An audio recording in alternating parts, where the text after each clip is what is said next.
ప్రతి ఒక్కరిలో కామన్ గా ఉండేది బీపీ, షుగర్ ఎందుకు వస్తుంది, what is the reason behind it, దానికి పర్మనెంట్ సొల్యూషన్ ఉంది.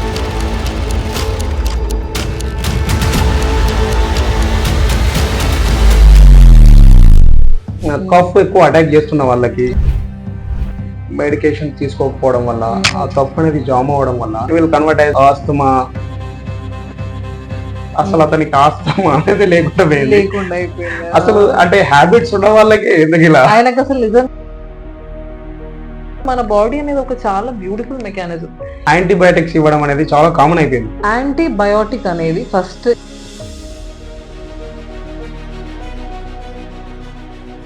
క్యాన్సర్ అనేది వరల్డ్ వైడ్ గా it's a major health issue. ఒక certain amount of vitamin deficiency can lead to cancer. Okay, mostly habits ఉన్న వాళ్ళకంటే అసలు ఏ హ్యాబిట్స్ లేకుండా ఫుల్లీ హెల్త్ హైజీనిక్ ఉన్న వాళ్ళకి మాత్రమే ఇంపాక్ట్ అయింది కోవిడ్ అనేది, ఎఫెక్ట్ అయింది. The pollution can damage you అండి. Yes. వాటర్ లో ఏవో సిలికేట్స్ ఉంటాయి, మీరు అదే వాటర్ డైలీ ఒక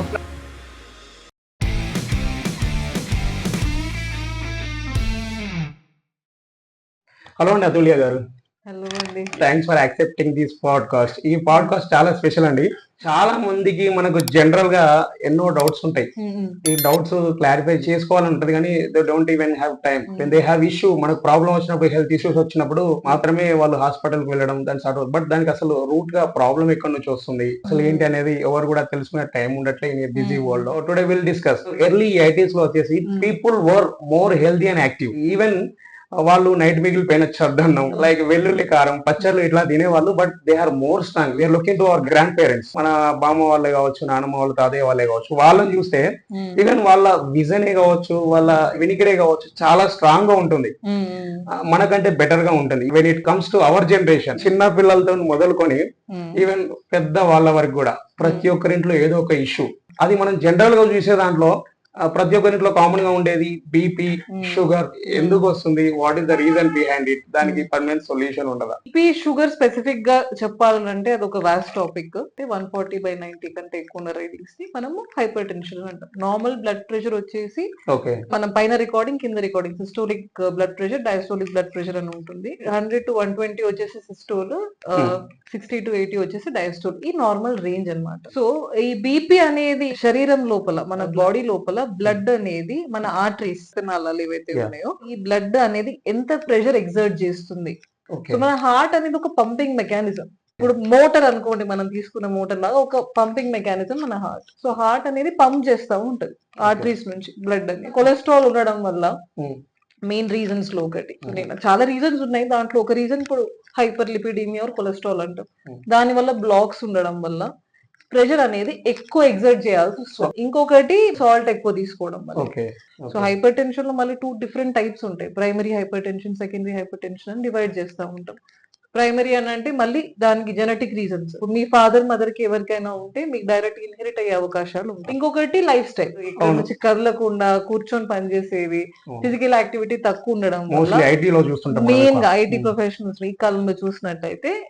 ఇంకొకటి జంక్ ఫుడ్. ఇప్పుడు food rich in LDL cholesterol పెరిగే kind of trans fatty acids అని ఉంటాయి. మనం ఏదైనా ఒక ఫస్ట్ మనం ఆయిల్ తీసుకున్నా గానీ, ఏ ఫుడ్ ప్రోడక్ట్ తీసుకున్నా దాని వెనకాల ఉన్నది ఎవరు చదవరు.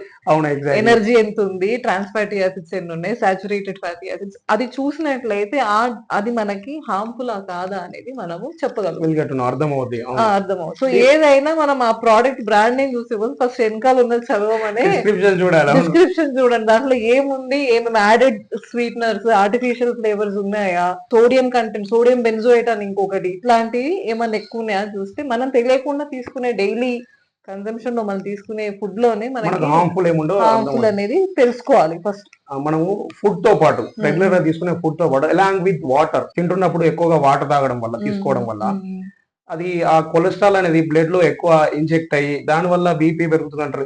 అది మిస్కన్సెప్షన్ అండి. అసలు అలా లేదు. అది వాటర్ అనేది మన బాడీకి ఏదైనా కరెక్ట్ క్వాంటిటీ ఎంత తీసుకోవాలో అంత తీసుకోవాలి. వైల్ హ్యావింగ్ ఫుడ్ అంటే ఫుడ్ అది ఏం లేదండి, అలా ఏం లేదు.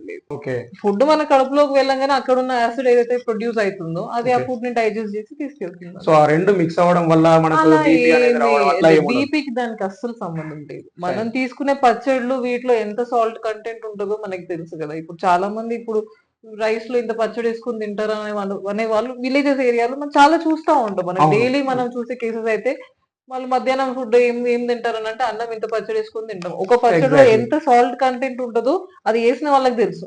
బీపీ పెరిగే అవకాశాలు ఆఫ్టర్ ఒకటి ఏజ్ ఫ్యాక్టర్ అండి. ఏదైనా ఆఫ్టర్ 60 మనకి మన ఆర్టరీస్ అనేవి వీక్ అయితా ఉంటుంది. సో ఏజ్ ఫ్యాక్టర్ ఒకటి, జెనెటిక్ ఫ్యాక్టర్ ఒకటి, లైఫ్ స్టైల్ ఇంకొక ఫ్యాక్టర్.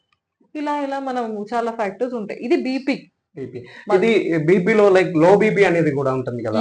సో ఈ లో బీపీ అనేది అంటే ఫుడ్ సరిగా తినకపోవడం వలన లో బీపీ వల్ల చాలా మంది లైక్ నేను చూసా లైవ్లీ వాళ్ళ ప్రాణాలు వెళ్ళిపోయింది కూడా తెలియకుండా, అంటే సింప్లీ వాళ్ళ హార్ట్ రేట్ పల్స్ రేట్ పడిపోయి జరిగిపోయిన వాళ్ళు లో ఉన్నారు. బీపీ అనేది అదొక చాలా బ్లాంకెట్ టర్మ్ అండి. దానికి స్పెసిఫిక్ గా ఇది లో బీపీ అనేది బ్లడ్ ప్రెషర్ మన బాడీలోనే చాలా మెకానిజమ్స్ ఉంటాయి మెయింటైన్ అవ్వడానికి. ఓకే.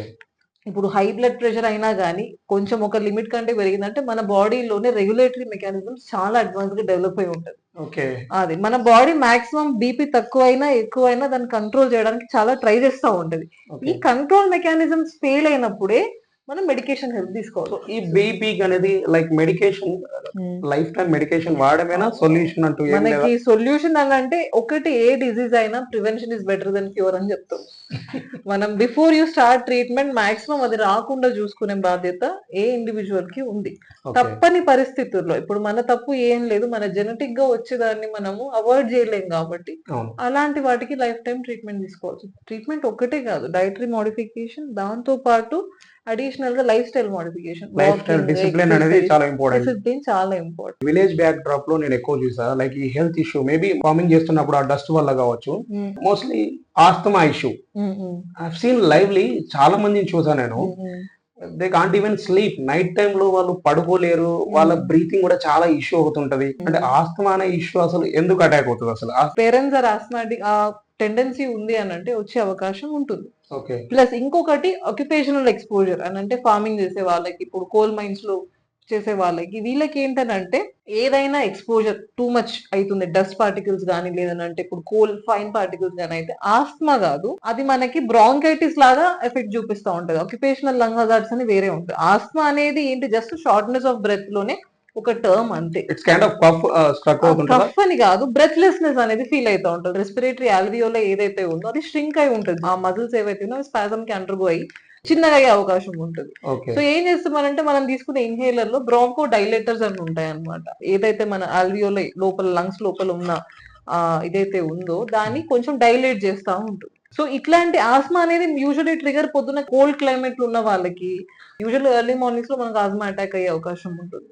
టెంపరేచర్స్ పడిపోయినప్పుడు, టెంపరేచర్ పడిపోయింది అన్నట్టు మజిల్స్ అన్ని స్ట్రింక్ అవుతా ఉంటుంది. లంగ్ లోపల ఉన్న ఆ బ్రాంకియల్ వాల్ మజిల్స్ ఏవైతే దానితోని సడన్ గా షార్ట్నెస్ ఆఫ్ బ్రెత్ స్టార్ట్ అవుతా ఉంటుంది. రెగ్యులర్ గా కఫ్ ఎక్కువ అటాక్ చేస్తున్న వాళ్ళకి మెడికేషన్ తీసుకోకపోవడం వల్ల ఆ కఫ్ అనేది జామ్ అవ్వడం వల్ల later it will convert as a asthma అని అంటారు. అలా అదొక మిస్కన్సెప్షన్. ఎందుకంటే ఫస్ట్ ఏ కాఫ్ అయినా ఒక విషయం, కాఫ్ అనేది రిఫ్లెక్స్. మన లంగ్స్ లో ఏదైనా మ్యూకస్ జామ్ అయిందంటే దాన్ని బయటికి పంపించే రిఫ్లెక్స్ ఒకటి కఫ్. ఎందుకు లంగ్స్ లో మ్యూకస్ జామ్ అవుతుంది? ఇన్ఫెక్షన్ వల్ల ఉండొచ్చు, ఆ ప్యాసేజ్ లో ఏదైనా బ్లాకేడ్ వల్ల ఉండొచ్చు, ఓవర్ ప్రొడక్షన్ ఆఫ్ మ్యూకస్ వల్ల ఉండొచ్చు. ఇలా చాలా రీజన్స్. మనం ఏదైనా రీజన్ ఇవాల్యుయేట్ చేసుకొని ట్రీట్మెంట్ ఇవ్వాలి. కాఫ్ సప్రెసెన్స్ ఉంటాయి, చాలా రకాల సప్రెసెన్స్, మనకి సిఎన్ఎస్ కాఫ్ సప్రెసెన్స్ ఉంటాయి.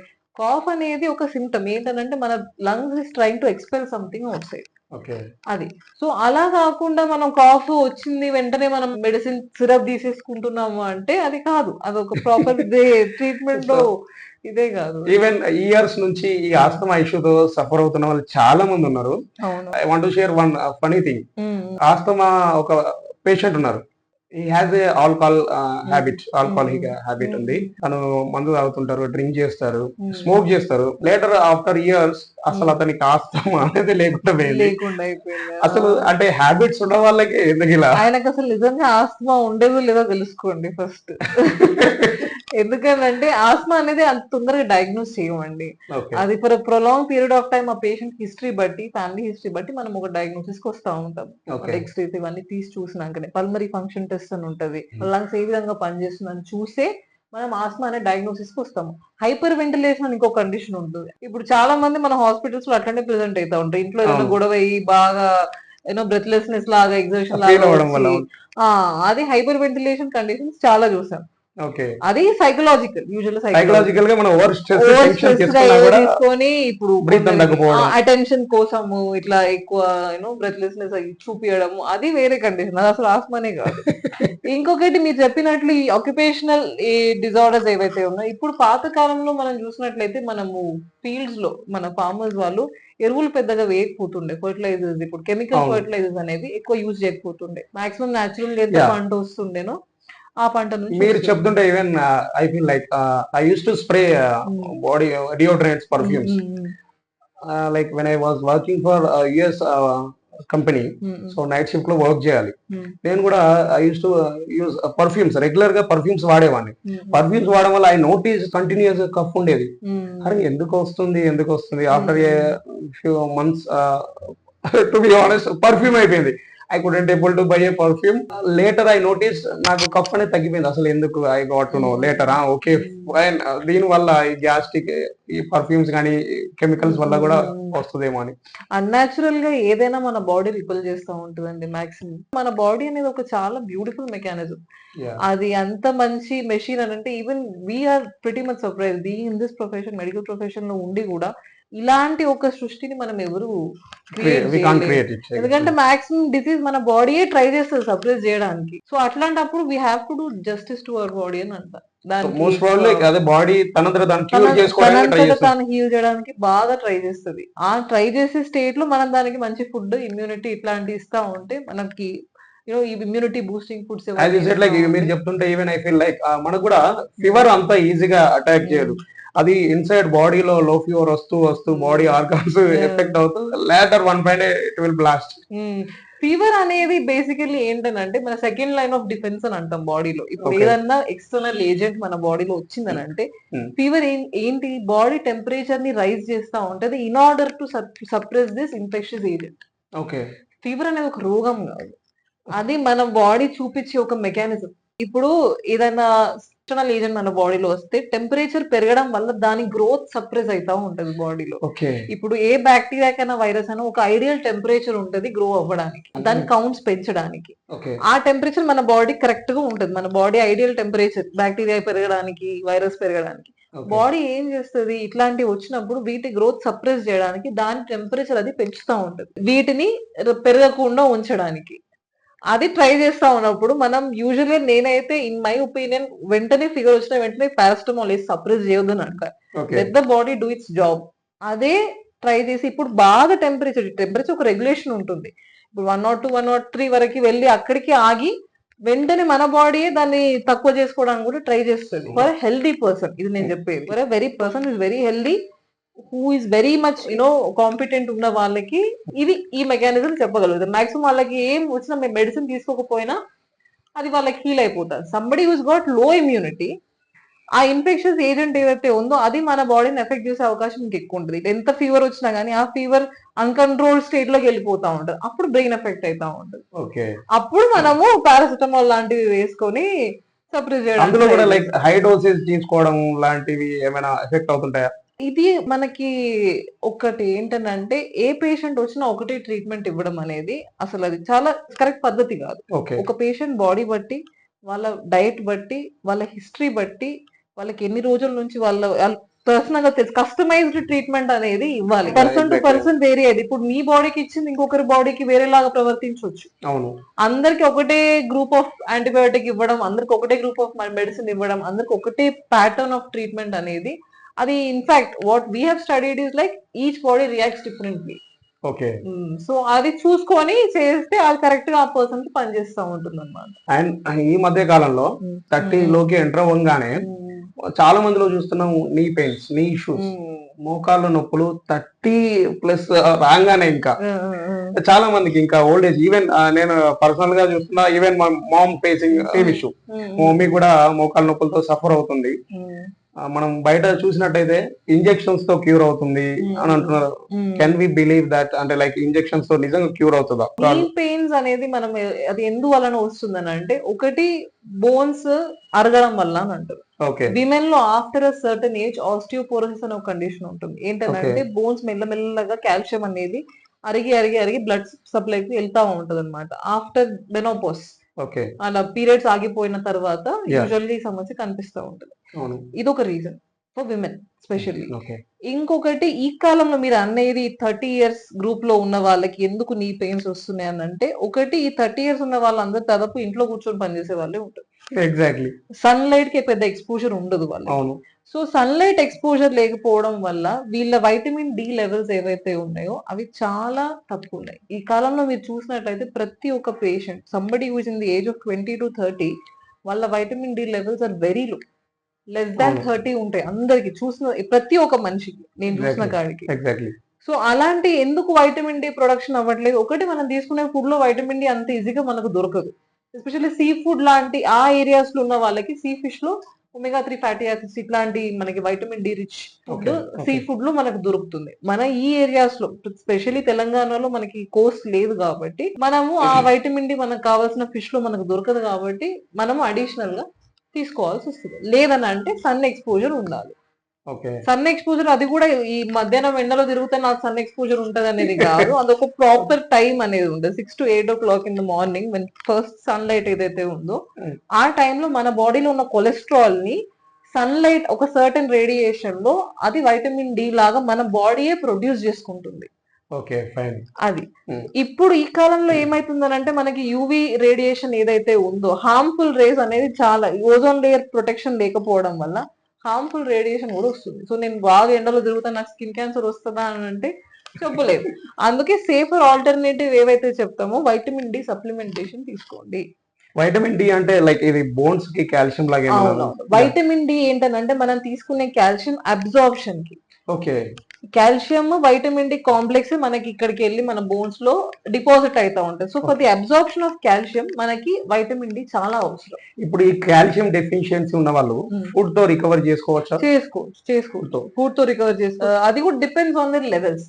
ఏ ఓకే. కైండ్ ఆఫ్ డెఫిషియన్సీ బాగా డెఫిషియన్సీ ఉన్న వాళ్ళకి మనం సప్లిమెంట్స్ అడ్వైజ్ చేస్తాం. Okay. Moderate level of deficiency ఉన్న వాళ్ళకి, మైల్డ్ డెఫిషియన్సీ ఉన్న వాళ్ళకి కాల్షియం రిచ్ డైట్ తీసుకోమని చెప్తాం. పాలు ఎక్కువ తాగమంటాం. రాగి is a very good agent which is calcium. అవును. ఇలాంటి డైట్ తీసుకోమని చెప్తాం. కాల్షియం ఒక్కటే కాదు, మళ్ళీ కాల్షియం తో పాటు యూ నీడ్ వైటమిన్ డి. మనం రెగ్యులర్ గా మల్టీ విటమిన్ అనేది సప్లిమెంట్ తీసుకోవచ్చా? Multi vitamin like calcium capsules కావచ్చు, రెగ్యులర్ గా వాడొచ్చా ఇవి? ఈ మల్టీ వైటమిన్స్ అనేది ఎవరికి అవసరం అని అంటే somebody who is very deficient in taking their diet. సరిగ్గా నేను ఇప్పుడు ఇది తినను అనే వాళ్ళు, స్పెసిఫికేషన్స్ ఉన్న వాళ్ళు, Yeah. వాళ్ళు వాళ్ళ ఫుడ్ ద్వారా వాళ్ళు అక్వైర్ చేయలేరు కాబట్టి it's better they use supplements. కానీ సప్లిమెంట్స్ కూడా ప్రొలాంగ్ పీరియడ్ ఆఫ్ టైం కి వెళ్ళకూడదు. హైపర్ విటమిన్ వస్తే ఇంకో కండిషన్ కి వెళ్ళిపోతా ఉంటుంది. Yes, కిడ్నీస్ మీద అనవసరంగా ఎఫెక్ట్ పడతా ఉంటుంది. అవును. బికాస్ హై డోసెస్ మనం ఇస్తా ఉంటాం కదా. బెస్ట్ ఏంటంటే డైట్ తో పాటు తీసుకోవడం. ఓకే. ఇంకొకటి ఈ వైటమిన్ లో ఏ డెఫిషియన్సీ ఉందనేది కూడా మనం ఇవాల్యుయేట్ చేసుకొని ఇప్పుడు we have to check check ఒకసారి మనం చెక్ చేసుకోవాలి. చేసుకోవాలి. వైటమిన్ డి డెఫిషియన్సీ ఉందా, B12 డెఫిషియన్సీ ఉందా చూసుకొని దానికి అనుకూలంగా మనం సప్లిమెంటేషన్ అంటే తీసుకుంటే కంటిన్యూస్ గా వాడచ్చా? పర్టికులర్ టైం లైన్ ఏమో కదా? టైం లైనే అండి. ఏదైనా టైం లైనే. ఓకే. ఇది ఏదైనా too much is very bad for your body. Too much exercise, too much food, too much water, anything too much is bad. ఏదైనా మనకు కావాల్సినంత అమౌంట్ తీసుకోవాలి.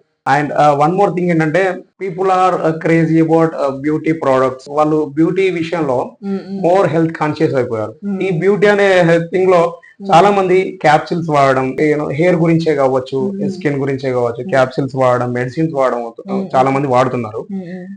సో దాని వల్ల వాళ్ళకి ఏమైనా ఫ్యూచర్ లో ఏమైనా సైడ్ ఎఫెక్ట్ ఉంటుంది? ఐ హర్డ్ బ్యూటీ క్యాప్సిల్స్ వాడడం వల్ల ఇన్ ఫ్యూచర్ లైక్ లేడీస్ కి ఫర్టిలిటీ ఇష్యూస్ కానీ, మెన్స్ లో లైక్ స్పర్మ్ కౌంట్ పడిపోవడం కానీ ఇలాంటి ఇష్యూస్ వస్తుంటా అంటారు. Is that fact? Depends on the skin kind products you use. ఇప్పుడు చీపర్ ఆల్టర్నేటివ్స్ చాలా ఉంటాయి, కాస్ట్లీ ఆల్టర్నేటివ్స్ ఉంటాయి. ఓకే. దాంట్లో కూడా నేను ఏం చెప్తాను, వెనుక ఏమేమి ఉన్నాయి దాంట్లో కంటెంట్ చదివినాకనే తీసుకోండి అని చెప్పి.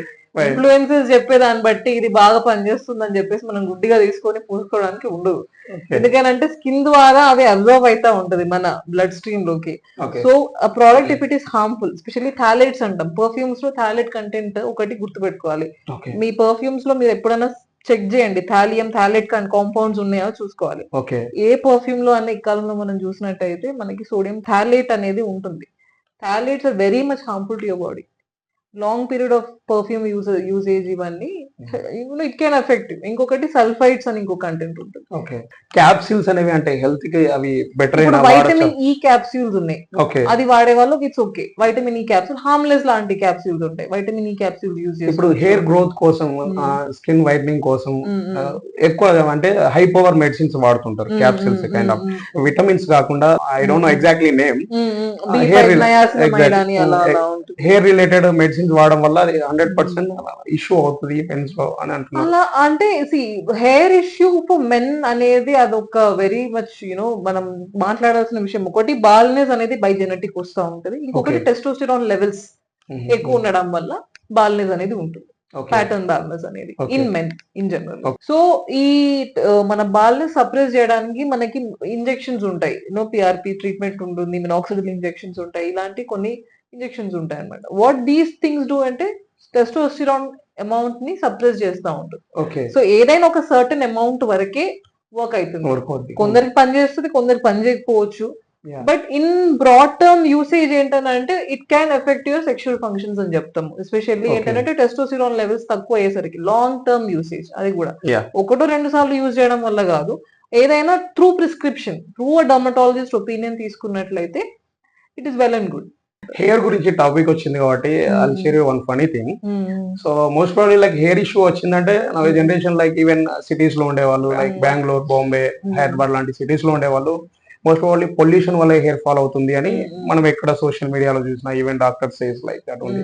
అప్పుడు it comes to like cement work చేసేవాళ్ళు వాళ్ళ హెయిర్ చాలా స్ట్రాంగ్ ఉంటుంది. If it is really pollution వల్ల హెయిర్ ఫాల్ వస్తుంటే వాళ్ళ హెయిర్ చాలా స్ట్రాంగ్ ఉంటుంది. మన సిమెంట్ పని చేసే వాళ్ళు దాదాపు ఎక్కడ నుంచి వచ్చి ఉంటారు, ఒరిస్సా, బెంగాల్ ఏరియాస్ ఎగ్జాక్ట్లీ వాళ్ళ కోస్టల్ ఏరియా వాళ్ళు పెరిగిన కాలం అంతా సీ ఫుడ్ బాగా తిన్న వాళ్ళు. ఇప్పుడు కేరళ చూసినట్టయితే అక్కడ కూడా కోస్ట్ లో ఉన్న వాళ్ళు వీట్ ఎక్కువ కూడా తింటారు అనుకుంటా వాళ్ళు. వీట్ యూజువల్లీ చెప్పాను కదా, sea food is a very very important factor for your skin and hair. దాంట్లో omega-3 fatty acids, omega-6 fatty ఏవైతే ఉన్నాయో అది చాలా nutritious for your skin and your hair. Even heart weak ఉన్న వాళ్ళు కూడా సీ ఫుడ్ ఎక్కువ తినడం వల్ల చాలా హార్ట్ ప్రొటెక్టివ్ అండి, ఏదైనా heart protective. These good fatty acids ఏవైతే ఉన్నాయో అవి మనకి సీ ఫుడ్ నుంచి దొరుకుతుంది. ఇంకా మీరు అన్నట్టు పొల్యూషన్ ఎఫెక్టింగ్ హెయిర్ అని అంటే డామేజ్ ఆ విషయం చెప్పవాలి. స్కాల్ప్ లో పొల్యూషన్ డిపాజిట్ అవ్వడం వల్ల, సరిగ్గా క్లీన్ చేయకపోవడం వల్ల, స్పెషల్లీ మన దగ్గర అయితే హార్డ్ వాటర్ క్రైసిస్ ఒకటి ఉంది. వాటర్ లో ఇనఫ్ సిలికేట్స్ ఉంటాయి. మీరు అదే వాటర్ డైలీ ఒక ప్లాస్టిక్ బౌల్ లో పెట్టుకుంటూ వచ్చి ఆఫ్టర్ ఫ్యూ డేస్ మొత్తం సిలికేట్ దాని సైడ్ వైట్ కలర్ లో ఫామ్ అవుతుంటుంది. అదే మీ స్కాల్ప్ లో మీరు స్నానం చేసినప్పుడు ఉంటుంది. సో హెయిర్ టెక్స్చర్ ని బాగా ఇన్ఫ్లుయెన్స్ చేయొచ్చు. మనం తీసుకునే ఫుడ్ బట్టి మన హెయిర్ గ్రోత్ ఉంటుంది. Plus there are oils and supplements that can scalp నుంచి అబ్జార్ప్షన్ ఉంటుంది కాబట్టి అలా కూడా హెయిర్ గ్రోత్ ఎఫెక్ట్ చేస్తుంది. Pollution per se will not affect hair growth అని నేను చెప్తాను. కోవిడ్ టైంలో మోస్ట్లీ హ్యాబిట్స్ ఉన్న వాళ్ళకంటే అసలు ఏ హ్యాబిట్స్ లేకుండా ఫుల్లీ హెల్త్ హైజీనిక్ ఉన్న వాళ్ళకి మాత్రమే ఇంపాక్ట్ అయింది, కోవిడ్ అనేది ఎఫెక్ట్ అయింది. అసలు హ్యాబిట్స్ ఉన్న వాళ్ళకి ఏ ఎఫెక్ట్ కూడా లేదు. మోస్ట్లీ 90% హ్యాబిట్స్ ఉన్న వాళ్ళు they are healthy, they are still alive. Habits ఉన్న వాళ్ళకి తొందరగా ఎఫెక్ట్ అవ్వాలి కదా. అయితే ఇది హ్యాబిట్స్ అనేది జస్ట్ మీరు ఆల్కహాల్ అండ్ స్మోకింగ్ ఒకటి అని అంటే అది వేరే విషయము. హ్యాబిట్స్ లేని వాళ్ళకి ఫుడ్ కూడా ఒక ప్రాబ్లమే. ఇప్పుడు డయాబెటిస్, హైపర్ టెన్షన్ ఇట్లాంటి స్పెసిఫిక్ గా చెప్పాలంటే అప్పటి వరకు డయాగ్నోజ్ అవ్వని వాళ్ళకి, అప్పటి వరకు నాకేం లేదులే అనే వాళ్ళకి పోస్ట్ కోవిడ్ అంటే కోవిడ్ అప్పుడు టెస్ట్లు చేయించుకొని బయటపడ్డ వాళ్ళు చాలా మంది ఉన్నారు. మీరు చెప్పినట్లు ఆల్కహాల్ స్మోకింగ్ ఏదైతే ఉందో అది ఇన్ఫాక్ట్ కోవిడ్ అప్పుడు మనం ఒకవేళ కనుక ఆ రేంజ్ లో తాగిన వాళ్ళు అంటే మన ఇమ్యూనిటీ పవర్ ని మొత్తానికి డిక్రీజ్ చేసే అంత రేంజ్ లో ఆ అడిక్షన్స్ ఉన్న వాళ్ళు ఎవరైతే ఉన్నారో వాళ్ళకి ఈ 2 years ఆ లాక్డౌన్ పీరియడ్ అనేది ఎటు యాక్సెస్ లేకుండా ఉండిపోయింది అనమాట. ఏదైనా లిమిట్ లో తీసుకునే వాళ్ళకి ఆ 2 years in fact de addiction period లాగా ఉండే. సో ఆ టైంలో భయానికి చాలా మంది అలవాట్లు బంద్ చేసుకున్న వాళ్ళు కూడా ఉంటారు. ఎవరైతే ఎక్కువ ఎఫెక్ట్ అయిన వాళ్ళని అంటే ఒకటి మీరు చెప్పినట్టు అడిక్ట్స్ బాగా ఇప్పటి నుంచో స్మోకింగ్ ఉండి ఆల్రెడీ సిఓపిడి అంటే లంగ్స్ ఇష్యూ అయినా ఉన్న వాళ్ళు ఎవరైతే ఉన్నారో వాళ్ళు కోవిడ్ లో ఎఫెక్ట్ అయ్యారు, చాలా మంది ఎఫెక్ట్ అయ్యారు. చాలా ఏళ్ళ స్మోకింగ్ ఉన్న వాళ్ళు, పోస్ట్ పల్మరీ టీబీ ఉన్న వాళ్ళు, వీళ్ళకి తొందరగా వాళ్ళ లంగ్స్ ఎఫెక్ట్ అయ్యాయి. దీనితో పాటు డయాబెటీస్ ఉన్న వాళ్ళ లంగ్స్ కూడా ఎఫెక్ట్ అయ్యాయి చాలా. ఎందుకంటే డయాబెటీస్ ఉన్న వాళ్ళు ఇన్ఫాక్ట్ కోలుకోవడం చాలా కష్టం. తొందరగా ఏదైనా ఉన్నా కానీ తొందరగా ఎఫెక్ట్ అయ్యే స్టేట్ లో ఉంటారు. మెంటల్ గా కూడా లైక్ వీక్ ఉన్న వాళ్ళకి చాలా ఇంపాక్ట్ అయింది. అవును, ఏదైనా ఏ డిసీజ్ అయినా దాని ఒక సైకలాజికల్ ట్రీట్మెంట్ ఉంటుందండి. ఓకే. ఇప్పుడు ఫర్ ఎగ్జాంపుల్ ఇప్పుడు మన ఇంట్లో చూసినట్టయితే ఇప్పుడు మన పేరెంట్స్ గానీ ఫాదర్ గానీ మదర్ గానీ ఒకవేళ మనం వేరే చోటు చదువుకోవడానికి వెళ్తున్నాం, యుఎస్ లో యూకే లో అట్లా వెళ్ళి చాలా ఏళ్ళకి పిల్లలు రిటర్న్ వచ్చినప్పుడు మదర్ ఒకవేళ ఆ రోజు సిక్ ఉన్నా గానీ ఓపికతోని ఆ రోజు పిల్లలు వస్తున్నారు అని చెప్పేసి వండి పెట్టి అన్ని చేసేసరికి ఒకవేళ చెప్పలేము ఈ హ్యాపీనెస్ లో she might forget her own disease, అది తగ్గిపోవచ్చు కూడా. So basically happy mind happy body ఉన్న వాళ్ళకి ఏ డిజీజ్ అయినా మనం సెల్ఫ్ గా దాన్ని తట్టుకునే శక్తి ఉంటుంది. When it goes beyond a certain point అప్పుడు మెడికేషన్ అనేది మనకి స్టార్ట్ చేసుకోవడానికి ఉంటుంది. అండ్ కోవిడ్ టైంలో మోస్ట్లీ లైక్ వ్యాక్సిన్ వేసుకున్న వాళ్ళకి ఈ మధ్య ఆర్టికల్స్ లో కానీ లైక్ సోషల్ మీడియాలో ఎక్కడ చూసినా కూడా కార్డియక్ అరెస్ట్లే కావచ్చు, heart strokes, and mostly Covid vaccine వేసుకున్న వాళ్ళకి యాంగ్జైటీ ఇష్యూస్, స్ట్రెస్ ఎక్కువగా తీసుకోవడం ఇట్లాంటివి జరుగుతున్నాయి అంటున్నారు. వ్యాక్సిన్ వల్ల నిజంగా ఆ ఇంపాక్ట్ ఉంటుందా? కోవిడ్ వ్యాక్సిన్ వేసుకున్నాక చాలా మంది కోవిడ్ ఎఫెక్ట్ అయిన వాళ్ళు కూడా ఉన్నారు, వేసుకున్నా వేసుకోకపోయినా ఎఫెక్ట్ అయిన వాళ్ళు ఉన్నారు. అయితే ఇప్పుడు ఏదైనా పోస్ట్ కోవిడ్ సిమ్టమ్ ఏదైతే చూపిస్తుందో అది వ్యాక్సిన్ వల్ల అనేది ఒక అపోహ. ఓకే. అది ఇప్పటి వరకు అయితే ఇట్స్ నాట్ ప్రూవెన్ ఈ కోవిడ్ వ్యాక్సిన్ ఎఫెక్ట్ చేస్తుంది అని కాదు, కోవిడ్ పోస్ట్ కోవిడ్ గా ఎఫెక్ట్ చేస్తుంది. కోవిడ్ ఒక పర్సన్ ఎఫెక్ట్ చేసింది అని అంటే దాని పోస్ట్ సిమ్టమ్స్ అయితే ఇప్పటికీ ప్రూవెన్ ఉన్నాయి. పోస్ట్ మన హార్ట్ ఇష్యూ మయోకార్డైటిస్ అనే ఒక కండిషన్ ఉంటుంది, అది దాంతో పాటు ఈ బ్రెయిన్ ఫాగింగ్ అనేది రీసెంట్ గా ఆర్టికల్స్ లో వచ్చిన దాని ప్రకారంగా మెంటల్ ఫెటిక్ తొందరగా అలసిపోవడము, క్రానిక్ ఫెటిక్ సిండ్రోమ్ అనే కండిషన్ లోకి వెళ్ళిపోవడము, అది కాకుండా బ్రెయిన్ ఫాగింగ్ అనేది ఒక ప్రూవెన్ మన మెమరీ డిస్టర్బెన్సెస్ గానీ అలా చాలా కోవిడ్ ఎఫెక్ట్ అవ్వడం వల్ల కరోనా వచ్చిపోయిన వాళ్ళకి కోవిడ్ వ్యాక్సిన్ అప్పుడు వేసారు కాబట్టి మన వాళ్ళు డిజీజ్ వల్ల అని అనుకోకుండా వ్యాక్సిన్ వల్ల అనేది అది ఒకటి ఉంది, ఫిక్స్ అయి ఉన్నారు. సో ఏదో ఒక బ్లేమ్ చేయాలి కదా, అప్పుడు వ్యాక్సిన్ బ్లేమ్ చేద్దాం అన్నట్టు ఉన్నారు అంతే. ఫీవర్ వచ్చినా కూడా ఎనీ ఆఫ్ డిసీజే కావచ్చు, దెబ్బలు తగినా కూడా ఇలాంటివి ఏం జరిగినా కూడా ఇన్ఫెక్ట్ అయినా కూడా యాంటీబయాటిక్స్ ఇవ్వడం అనేది చాలా కామన్ అయిపోయింది. ఇప్పుడు ఆ యాంటీబయాటిక్స్ డోసేజ్ కూడా చాలా హై లెవెల్లో ఇస్తున్నారు. ఈ యాంటీబయాటిక్స్ వాడడం వల్ల ఇంటర్నల్ గా ఆర్గాన్స్ కి ఏమైనా ఎఫెక్ట్ ఉంటుందా, వీక్ అవ్వడం కానీ అట్లాంటి ఏమైనా జరుగుతాయా? యాంటీబయోటిక్ అనేది ఫస్ట్ ఎందుకు వాడుతున్నారని తెలుసుకోవాలి. Antibiotic is only active against bacteria, virus మీద ఎఫెక్ట్ ఉండదు. యాంటీ వైరల్స్ ఉంటాయి, యాంటీ ఫంగల్స్ ఉంటాయి, యాంటీబయోటిక్స్ ఉంటాయి. యాంటీబయోటిక్స్ ఏంటిది బ్యాక్టీరియా మీదనే ఎఫెక్ట్ చూపిస్తుంది. ఇప్పుడు మన బాడీని ఎఫెక్ట్ చేసింది బ్యాక్టీరియా అనేనా అనేది మనం కన్ఫర్మ్ గా టెస్ట్ లో బట్టి చెప్పగలుగుతాం. మీరు అన్నట్టు ఈ బ్లడ్ లో మనం కౌంట్స్ చూస్తూ ఉంటాం అనమాట, WBC కౌంట్స్ ఏవైతే ఉన్నో that is an indicator of an infection. దాంట్లో మళ్ళీ న్యూట్రోఫిల్ కౌంట్, లింఫోసైట్ కౌంట్ అలా ఉంటుంది. సో బ్యాక్టీరియల్ మన ఇన్ఫెక్షన్ కి న్యూట్రోఫిల్ కౌంట్ పెరగడం అనేది ఒక ఇండికేటర్ అనమాట. సో డిపెండింగ్ ఆన్ దాట్ మనము యాంటీబయాటిక్స్ ఇస్తా ఉంటాం. యాంటీబయాటిక్స్ లో చాలా క్లాసెస్ ఉన్నాయి, మళ్ళీ ప్రతి ఒక్క యాంటీబయాటిక్ సేఫ్ కాదు. ప్రెగ్నెన్సీలో సేఫ్ ఉన్న యాంటీబయాటిక్స్ వేరే ఉంటాయి, కిడ్నీ ప్రాబ్లం ఉన్న వాళ్ళకి అన్సేఫ్ అయిన యాంటీబయాటిక్స్ ఉంటాయి. సో ఇది చూసి ఆ పర్సన్ హిస్టరీ బట్టి ఎన్ని రోజుల ఫీవర్ ఉంది, దేనికి టెస్టులు చేసి కల్చర్ అని ఇంకొక టెస్ట్ కూడా ఉంటుంది, ఆ కల్చర్ చేసి మనకు అది ఏ బ్యాక్టీరియా అని స్పెసిఫిక్ గా అర్థమవుతుందో దానికి స్పెసిఫిక్ గా యాంటీబయాటిక్స్ ఇవ్వాలి. ఇది యాక్చువల్ మెథడ్ ఆఫ్ ప్రిస్క్రిప్షన్ అనేది. ఈ RMPs లెవెల్లో విపరీతమైన యాంటీబయాటిక్స్ ఇవ్వడం చాలా చూసాం. I personally face like blood infection అనేది ఈ మధ్య చాలా కామన్ ఇష్యూ అయిపోయింది. బ్లడ్ ఇన్ఫెక్షన్ వల్ల ఐ యూజ్డ్ లైక్ యాంటీబయాటిక్స్. అవును. ఆఫ్టర్ దట్ తగ్గిపోయింది, ఫీవర్ తగ్గిపోయింది, infection was everything was clear. But the thing is later on నాకు inside I felt organs week గా అనిపించడం. నాకు ఆల్మోస్ట్ మళ్ళీ నేను న్యాచురల్ గా ఫుడ్ తీసుకోవడం వల్ల ఎవ్రీథింగ్ వాస్ సెట్. బట్ అసలు యాంటీబయాటిక్ తీసుకోవడం వల్ల I really felt like weak అయిపోయినట్టు. అది నిజంగా జరుగుతుందా?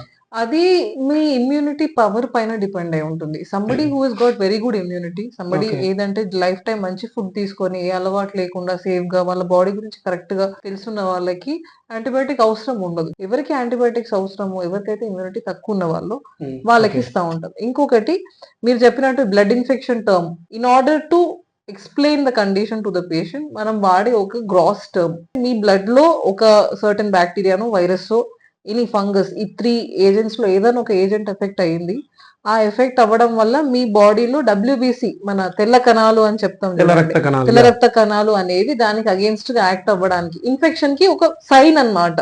Okay. తెల్ల రక్త కణాలు పెరగడం అనేది అది ప్లస్ మన సిఆర్పి సి రియాక్టివ్ ప్రోటీన్ అనేది ఇవి రెండు చూసి పేషెంట్ అర్థం చేపించడానికి మనము వాడే ఒక టర్మినాలజీ ఈ blood infection. Yeah.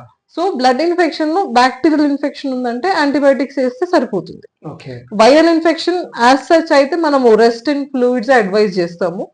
In case of specific గా ఏదన్నా వైరస్ మనకి సోకింది అని పక్కా తెలిసిందంటే దానికి స్పెసిఫిక్ గా యాంటీవైరల్స్ కూడా ఉంటాయి.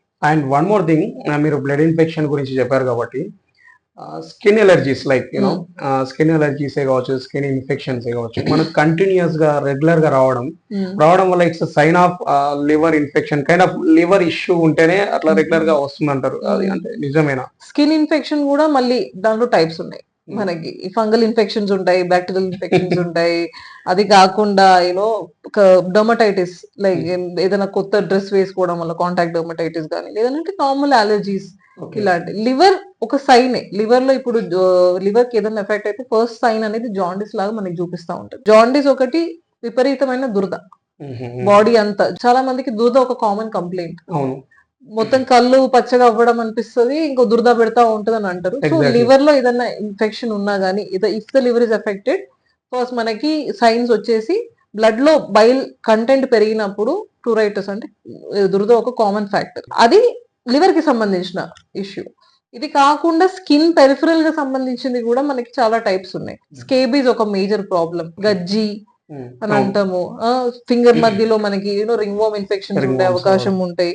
ఇలాంటి కామన్ గా స్ప్రెడ్ అయ్యే స్కిన్ డిసీజెస్ ఏవైతే ఉన్నాయో వాటికి మనం దానికి స్పెసిఫిక్ గా ట్రీట్మెంట్ వాడితే సరిపోతుంది. మనం కామన్ గా వింటుంటాం న్యాచురల్ హెల్త్ విషయానికి వచ్చేసరికి మనకు రెగ్యులర్ స్లీప్, హ్యావింగ్ వాటర్ తీసుకోవడం అనేది న్యాచురల్ హెల్త్ ని ఇస్తుంటది అంటారు.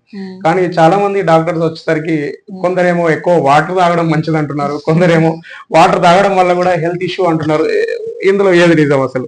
ఏదైనా చెప్పాను కదండి, కంట్రోల్ లో పెట్టుకోవాలి. లైక్ ఫస్ట్ థింగ్ ఏంటనంటే మనకి దాహం వేసినప్పుడే తాగే అలవాటు ఏ మనిషికైనా ఉంటుంది. అది జంతువు అయినా మనిషికైనా దాహం వేసినప్పుడు వాటర్ తాగాలి అని ఉంటది. కానీ ఇప్పుడున్న క్లైమేటిక్ కండిషన్స్ లో ఎస్పెషల్లీ ఏసీ రూమ్స్ లో కూర్చున్న వాళ్ళు కానీ, వర్క్ స్ట్రెస్ లో అలవాటు పడిపోయి వాటర్ తాగడం మర్చిపోయే వాళ్ళు ఉంటారు.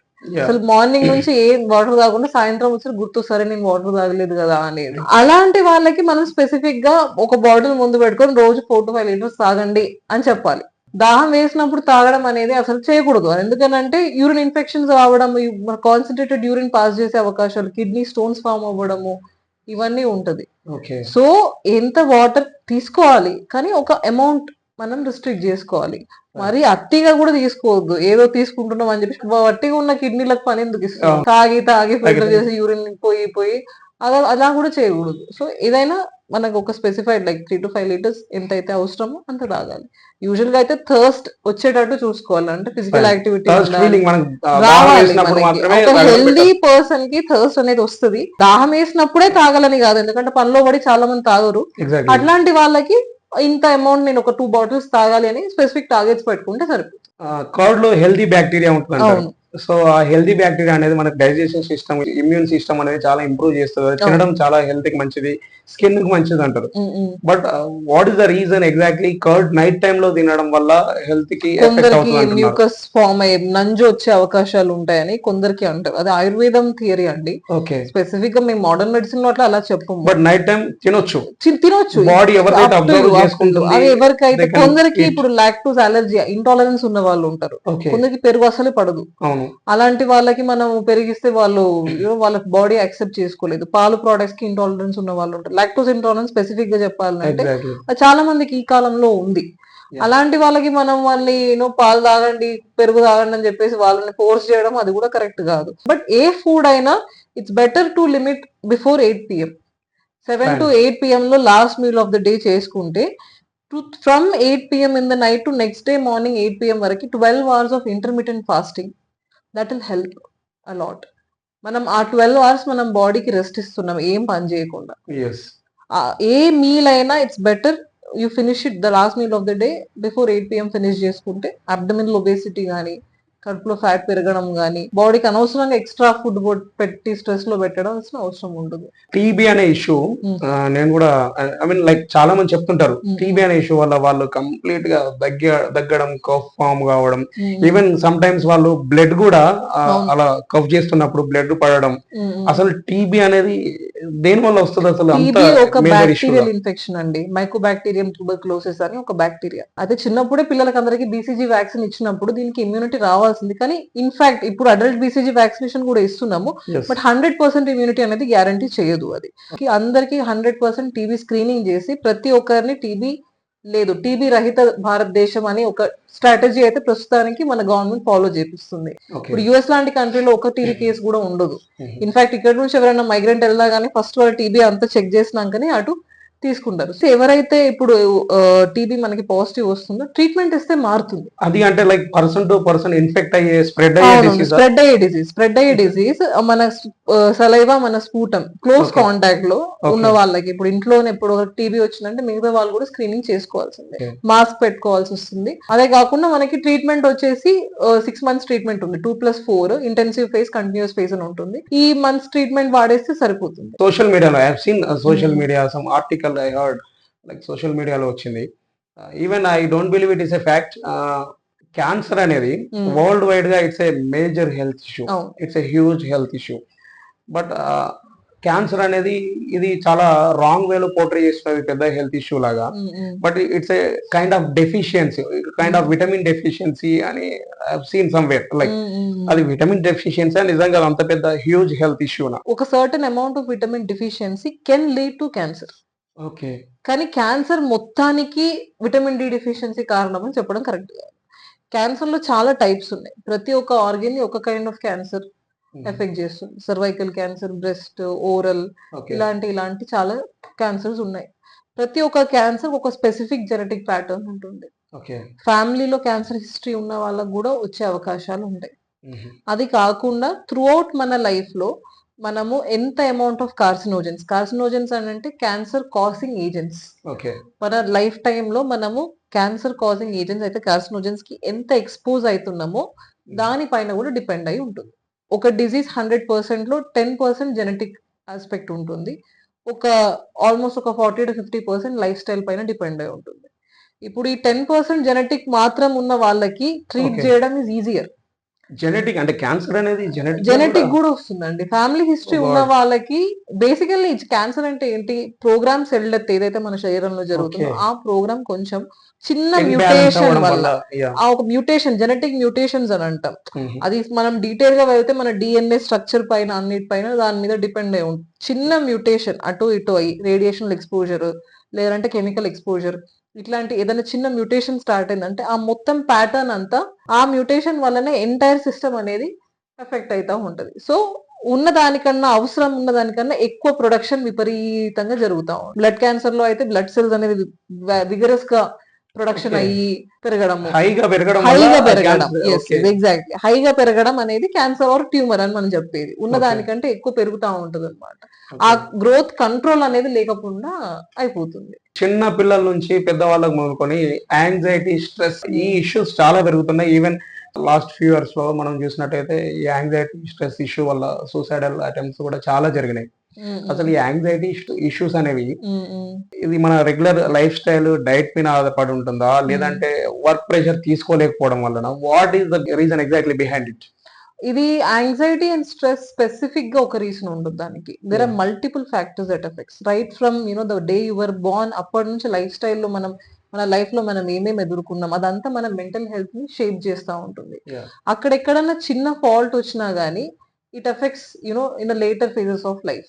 చైల్డ్హుడ్ ట్రామా ఉండొచ్చు, లేదనంటే మన వర్క్ లైఫ్ లో ఏదైనా క్రైసిస్ ఉండొచ్చు, ఏదైనా పర్సనల్ ఇష్యూ ఉండొచ్చు, ఫ్యామిలీతో ఇష్యూ ఉండొచ్చు. ఇవన్నీ మన మైండ్ లో అక్కడే ఉంటాయి.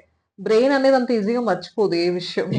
కీప్స్ ఆన్ అక్కడే ఉండి బిల్డ్ అయ్యి మన ఎమోషన్స్ అన్నిటి ట్రిగర్ చేస్తా ఉంటుంది. బ్లడ్ ప్రెషర్, బీపీ అనే ఇష్యూ ఉన్న వాళ్ళకి హై బ్లడ్ ప్రెషర్ కావచ్చు. బ్లడ్ ప్రెషర్ వల్ల స్ట్రెస్ యాంగ్జైటీ వస్తుందా? యాంగ్జైటీ స్ట్రెస్ ఉన్న వాళ్ళకి బ్లడ్ ప్రెషర్ పెరుగుతుంటుందా? బ్లడ్ ప్రెషర్ అనేది ఇప్పుడు కొన్ని హార్మోన్స్ ఉంటాయండి మన బాడీలో, కార్టిజోల్ లాంటి హార్మోన్స్, స్ట్రెస్ హార్మోన్స్. ఇవి ఏం చేస్తుంది అంటే ఇది ఒక లిమిట్ కంటే ఎక్కువ షూటప్ అయినప్పుడు బ్లడ్ ప్రెషర్ పెంచే టెండెన్సీ వీటికి ఉంటది ఈ Okay. హార్మోన్ కి. So if you're too stressed for somebody who has ఈ మన హైపర్ టెన్షన్ వచ్చే పాసిబిలిటీ ఉన్న వాళ్ళకి, అలాంటి వాళ్ళకి స్ట్రెస్ లెవెల్స్ పెరిగినప్పుడు సడన్ గా షూటప్ అయ్యే అవకాశం ఉంటుంది. Fine. ఇంకొకటి హై బీపీ వల్ల కూడా ఆటోమేటికల్ గా మనం సైకలాజికల్ గా డిస్టర్బ్ అవుతా ఉంటాం. నెక్ పెయిన్ గానీ ఆ సిమ్టమ్స్ మనకి కనిపిస్తా ఉంటుంది. సో అంత అనీజీగా అనిపించడము, కళ్ళు తిరిగినట్టు అనిపించడము. నో డేస్ లో లైక్ స్ట్రెస్ ఈ యాంగ్జైటీనెస్ అనేది ఎక్కువగా ఉంటుంది. దీనికి మెడికేషన్ అయినా లైక్ యోగా మెడిటేషన్ లాంటివి ఏమైనా? చాలా ఉంటాయి. ఇప్పుడు Yeah. యాంగ్జైటీని డ్రగ్స్ ఉంటాయి ట్రీట్ చేయడానికి. అంటే Yeah. Yeah, medications, drugs. Medications ఉంటాయి. సైకాట్రిస్ట్ దగ్గర తీసుకోవచ్చు. ఇంకొకటి సెరటోనిన్, డోపమైన్ లెవెల్స్ ఏవైతే ఉన్నాయో శరీరంలో సరిగ్గా ఉండకపోవడం. సెరటోనిన్ అట్లాంటి ఎప్పుడు ప్రొడ్యూస్ అవుతుంది ఫిజికల్ యాక్టివిటీ ఉన్నప్పుడు. హ్యాపీ హార్మోన్స్ అనేవి మన శరీరంలో మనం జనరల్ గా అట్లాంటి ఒక ఎన్వైరన్మెంట్ లో ఉన్నప్పుడు, ఇప్పుడు మన చుట్టూ ఉన్న ఏరియాలో మన ప్రేమ చూసుకునే వాళ్ళతో Exactly. ఉన్నప్పుడు, మన సరౌండింగ్ లో ఉన్న మనకి ఇప్పుడు ఒక కుక్కను ఒక పెట్ ను పెంచుకున్నట్లయితే దాంతో ఉన్న బాండింగ్ వల్ల పెరగడము, ఏదైనా కొత్త విద్య నేర్చుకునేటప్పుడు, కొత్త Exactly. ఆర్ట్ ఫామ్ నేర్చుకునేటప్పుడు, ఇలాంటి కొన్ని మనం చేసేటప్పుడు మన ఈ లెవెల్స్ అనేవి బూస్టప్ అవుతా ఉంటుంది. For somebody who has not done any of these, ఇట్లాంటి ఆర్ట్ లేదు, పెట్స్ లేవు, చుట్టుపక్కన ప్రేమించే వాళ్ళు లేరు, ఇలాంటి వాళ్ళు సెల్ఫ్ గా ఒకరొకరే ఉండి వాళ్ళ thoughts they keep it to them selves. వాళ్ళ లోపలే ఉండి వాళ్ళు స్ట్రెస్ అయిపోయి వాళ్ళకి హ్యాపీ హార్మోన్ ప్రొడక్షన్ ఏదైతే ఉందో అది తక్కువ. అది సో అట్లాంటివి ప్రొడ్యూస్ చేసేవి అంటే సెరటోనిన్ న్యాచురల్ గా మన బాడీ ప్రొడ్యూస్ చేయడానికి, లేదంటే మనకి మన డ్రగ్స్ ఉంటాయి, SSRIs Yes. అని అట్లాంటివి ఉంటాయి which helps in your mental health. So better to అది- డ్రగ్స్ కంటే ఇవి మనం చేయకుండా Natural గా. మనం న్యాచురల్ గా సెరటోనిన్ మన బాడీలో ప్రొడ్యూస్ చేయడానికి మనం ట్రై చేసుకోవాలి. కొత్త ఆర్ట్ ఫామ్ నేర్చుకోవడము, yes. అలాంటివి ఇలా మన ఎప్పుడు జాబ్ అని కాకుండా Yeah. పక్కన యాక్టివిటీస్ స్పోర్ట్స్ గానీ, ఫిజికల్ యాక్టివిటీస్ గానీ, ఆర్ట్స్ గానీ ఇట్లాంటి ఏదన్నా సైడ్ గా పెట్టుకుంటే so it always helps you. Don't forget to subscribe. So Atulya Garto will continue another podcast as well. So don't forget to subscribe, like, share. Thank you.